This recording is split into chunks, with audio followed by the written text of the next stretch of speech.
Selamat siang, mahasiswa Bu Bening. Assalamualaikum warahmatullahi wabarakatuh. Hari ini kita akan membahas ya tentang interpretasi uji linearitas. Jadi kemarin kita sudah bahas uji normalitas sama homogenitas. Kita akan membahas tentang uji linearitas. Jadi kemarin banyak sekali mahasiswa yang masih keliru cara membaca data hasil output SPSS tentang uji linearitas. Akan saya coba share screen ya.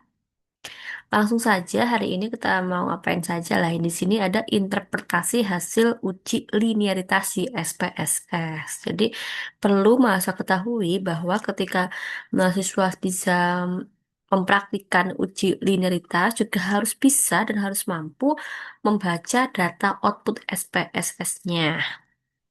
Jadi eh, sebelum saya jauh sampai hasilnya ya, jadi apa sih uji linearitas? Jadi uji linearitas digunakan untuk mengetahui apakah hubungan variabel bebas atau X dan variabel terikat yaitu Y mengikuti pola garis lurus linear. Jadi hubungan linear itu dapat mengikuti pola garis lurus, tapi kalau hubungannya non linear itu datanya menyimpang dari garis lurusnya, akibatnya tidak bisa dilanjutkan untuk analisis lanjut.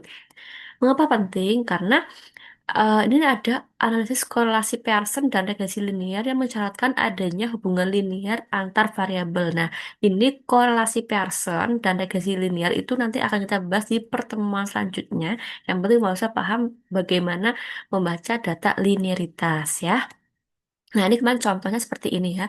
Kemarin mahasiswa tuh bingung ketika saya nanya, Mbak coba baca datanya. Mereka banyak yang, Bu saya nggak bisa. Oke, baik. Nanti biar diperhatikan sama ya. Jadi di sini ada N-nya 30. 30 maksudnya 30 data ya. Jadi semua 30 kasus berhasil disertakan dalam analisis tanpa ada data yang hilang atau terkecualikan.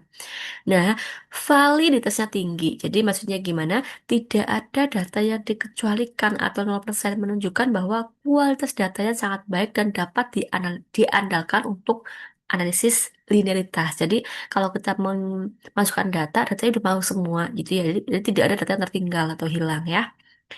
Nah, ini contoh kemarin ya. Jadi kemarin Mbak sangat bingung ya, bingung sekali ketika ketika membaca data ini. Maksudnya gimana ya, Bu lah ini ya. Jadi di sini ada hasil, ada mean, ada N, ada standard deviation ya. Jadi gini, misalnya nih ya, kok ini ada dua, satu ya Bu ya. Maksudnya gimana? Jadi ini ada hasilnya terdapat dua responden ini ya.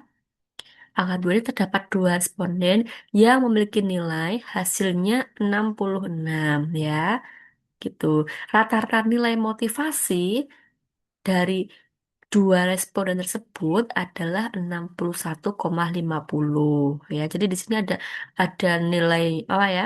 Nilainya ada nilai yang sama yaitu 66, terus nilai motivasinya 61,50 ya, rata-rata nilai motivasinya. Kemudian penyebaran datanya kecil karena apa? Standar deviasinya di sini hanya 707. Jadi artinya nilai kedua responden tuh hampir sama gitu ya. Dan kebanyakan mahasiswa itu mereka tidak bisa membaca angka ini. Mereka hanya membaca ini berapa angkanya Mbak? 707. Padahal di sini ingat baik-baik ini ada titiknya ya.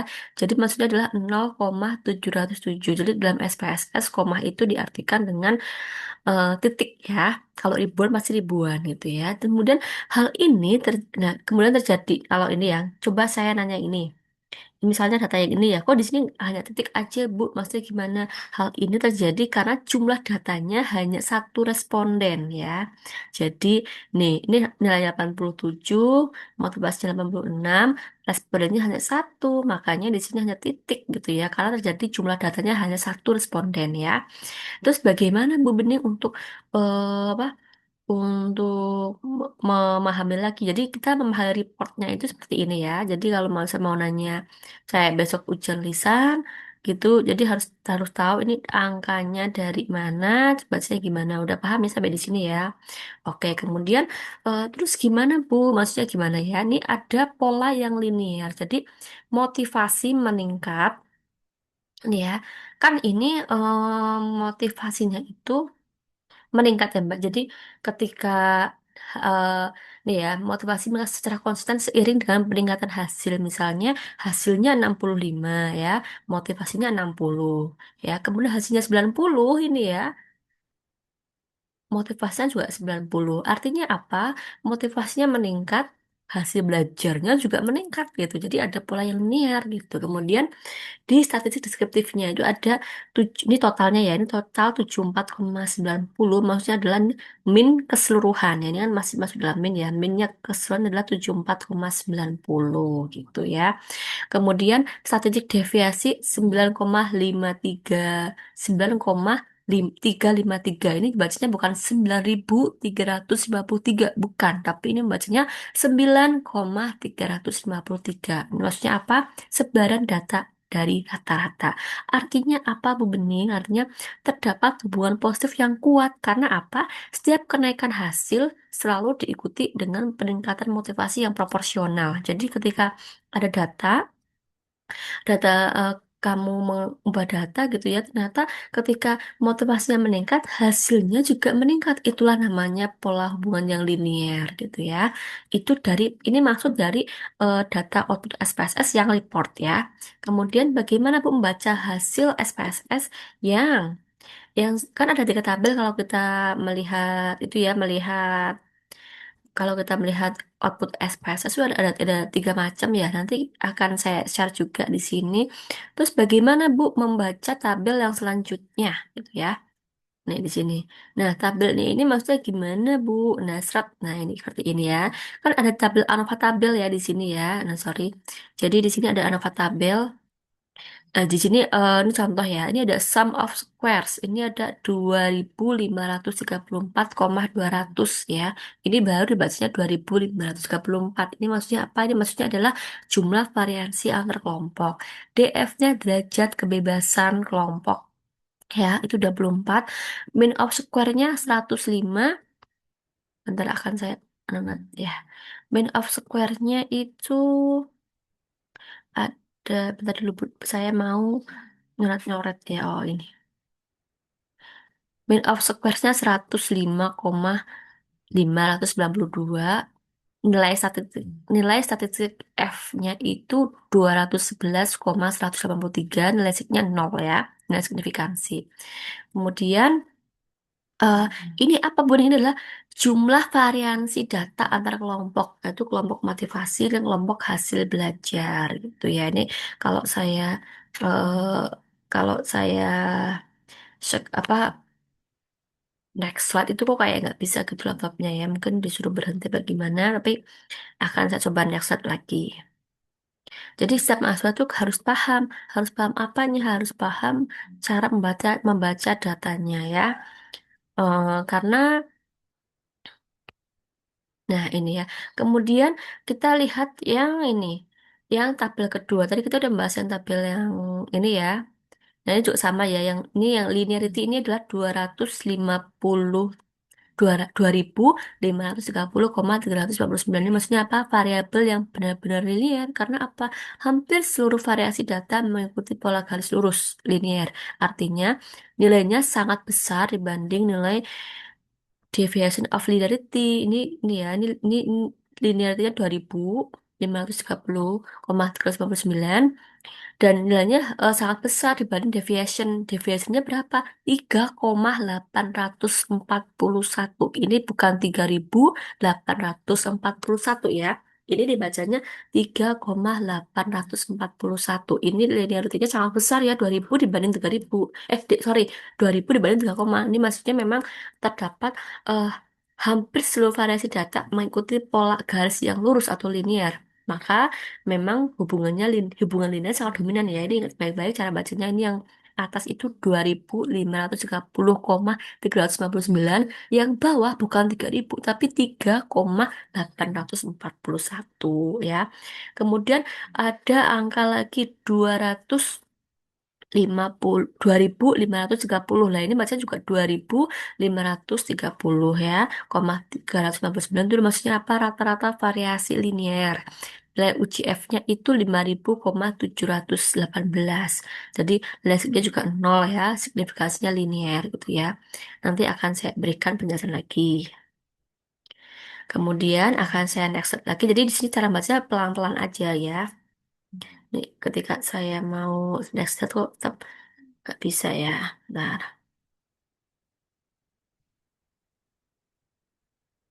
kemudian kita baca lagi apa datanya ya. Cara baca datanya gimana gitu. Nah, di sini ada alpha tabelnya, bukan? Tadi kita udah ke sini ya, udah bahas yang deviation of linearity ya. Ini kan, oh ini kita baru sampai di sini tadi ya. Nah, sekarang kita baca yang deviation from linearity ini ya. Ini, ini sum of squares-nya 3,841. Ini maksudnya ada penyimpangan dari garis linearnya 3,8 sekian ya. Derajat kebebasannya 23, mean of squares-nya ini bukan 167 tapi 0,167. Nilai uji F-nya ini bukan 334 tapi 0,334 dan nilai signifikansinya itu 0,968 bukan 968. Ingat baik-baik di sini ada tanda titiknya ya, jadi 0,968. Nah, ini baru alpha tabel. Terus bagaimana Bu kita menyimpulkannya? Ada nggak jadinya? Ada hubungan linear apa nggak dengan data analisis yang Bu Bening sajikan gitu? Oke, pelan-pelan saja karena ini akan menjadi itu ya. Nah, nah ini ya. Sekarang kita baca yang within groupnya dulu. Jadi saya akan baca one by one dulu datanya, bagaimana cara membaca datanya, baru nanti saya akan arahkan mahasiswa untuk menyimpulkan. Ini kita kalau melihat ini ya, melihat within group berarti ini ya, within group ini ya. Ya ini adalah sum of squares-nya ini 2,500 bukan 2.500. Ini DF-nya 5 derajat kebebasan. Mean of squares-nya ini 0,500 bukan 500. Jadi ada tanda titiknya jadi 0, ya. Totalnya berapa? Sum of squares-nya 2.536,700. DF-nya 29. Itu cara bacanya seperti itu ya. Kita baru bisa baca angka-angkanya dengan baik, barulah kita menyimpulkan. Kita simpulkannya di sini ya. Nah, ini kan ada nih, ada dua output ya. Kita akan baca data yang mana Bu Bening untuk menentukan hubungannya linear atau tidak. Kita baca yang di sini. Nilai sig linearity, sorry, ini salah. Ini. Kita akan baca ini. Linearity, nilai sig di linearity dan nilai sig di deviation from linearity. Nah, nilai sig di linearity berapa, Bu Bening? Nah, ini adalah 0 ya. 0,000, jadi agak sama aja 0. Hubungannya linear signifikan. Kenapa, Bu? Karena nilai sig linearity itu untuk melihat apakah ada hubungan yang linear antar dua variabel. Jadi ini gunanya menguji apakah hubungannya berbentuk garis lurus atau tidak. Ya, jika nilai sigma kurang dari 0,05, ini alfa ya, kemarin saya sudah jelaskan kenapa alfa 0,05, artinya terdapat hubungan linear yang signifikan. Jika nilai sigma lebih dari 0,05 atau alfa, hubungan linear tidak signifikan. Jadi tidak hubungan linear tidak signifikan ya kalau di sini ya. Yang kita harapkan adalah hubungannya yang linear dan signifikan. Kemudian kita baca nilai sig di deviation from linearity ada berapa pembanding di sini ya tadi. Di sini tuh ada 0,968, bukan 968, tapi ada 0,968 karena di sini ada tanda titiknya. Bedanya apa bedanya sama yang atas? Nah, kalau yang di bawah deviation from linearity itu kita menguji apakah ada penyimpangan dari garis lurus, apakah datanya ada yang menyimpang dari garis lurus atau tidak, gitu ya. Makanya di sini menguji apakah ada hubungan data yang belok-belok, melengkung, atau tidak mengikuti garis linear. Bagaimana kesimpulannya Bu Brina? Jika nilai sigma lebih dari 0,05, ya, tidak ada penyimpangan.